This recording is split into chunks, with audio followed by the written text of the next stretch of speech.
Levon Aronian untuk sementara memimpin prelims hari pertama AIM Chess US Rapid diikuti Magnus Carlsen dan Artemiev. Sial bagi Carlsen hari ini meski sempat menang atas Wesley So di babak pertama dan Le Quang Liem di babak ketiga. Dia akhirnya tumbang di tangan Alireza Firouzja pada babak keempat setelah melakukan blunder bodoh di langkah ke-34 dan terkena skakmat pada langkah ke-35.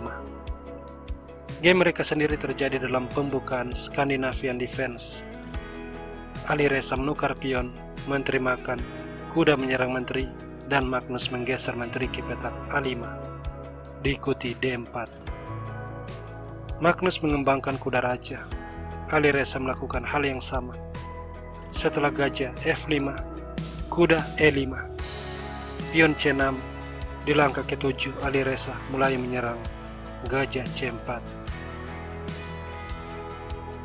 E6, dan G4. Gajah mundur. H4 mengancam serangan pada gajah, tapi Magnus dengan tenang mengembangkan kuda. Kuda ditukar, kuda makan, dan H5. Gajah E4. Tentunya gajah ini imun karena kuda terkena pin. Jadi Alireza rokade memperbaharui serangan pada gajah. Gajah D5. Kuda makan gajah, pion makan, gajah mundur.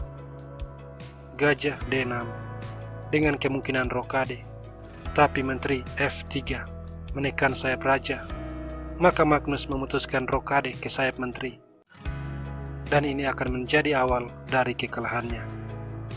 Alireza mengembangkan gajah.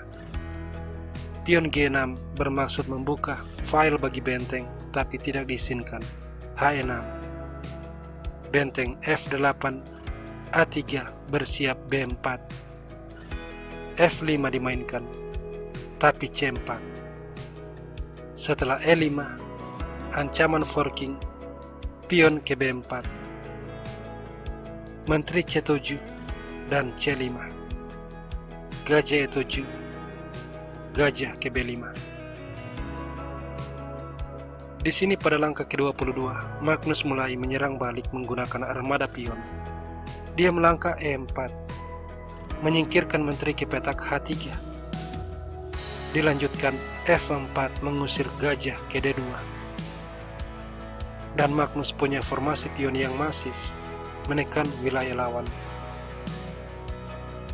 Tetapi di langkah ke-24 dia melanjutkan dengan gajah G5. Meski ini bukan sebuah kesalahan fatal, tetapi ini merupakan langkah lemah yang mengizinkan pion C6. Di langkah ke-25, Magnus melakukan kesalahan pertama. Dia menghindarkan kuda ke petak F6, mengizinkan pion makan pion skak, dan file C terbuka. Magnus mengambil pion. Alireza membalas benteng skak. Raja bergeser, diikuti gajah menyerang menteri. Menteri E7 dan benteng diletakkan di C5. Bersiap untuk membangun serangan. E3, pion makan, gajah mundur, bermaksud untuk menyerang raja. Dan di langkah ke-31, Magnus kembali mengulang kesalahan. Dia menaruh kuda di petak E4, berusaha mencegah skak gajah. Alireza tetap melakukan skak dengan menteri. Dan langkah terbaik seharusnya kuda menutup skak, tapi tidak dilakukan. Magnus justru memilih raja C8, sebuah blunder karena membuat raja terkena shadowing. Alireza segera membalas dengan serangan discovery, gajah D7, double skak. Langkah ini menjamin dia untuk paling tidak mendapatkan menteri. Tentu saja Magnus harus mengambil gajah dan benteng skak, di mana langkah terbaik Magnus adalah raja E8. Dan dia akan kehilangan menteri, namun paling tidak rajanya bisa selamat. Masalah bagi Magnus, di sini pada langkah ke-34, dia tidak ingin kehilangan menteri, dan justru melangkah raja E6, sebuah blunder bodoh, menawarkan diri untuk diskakmat dalam satu langkah, dan Alireza melakukannya. Menteri E5. Magnus langsung terkena skakmat.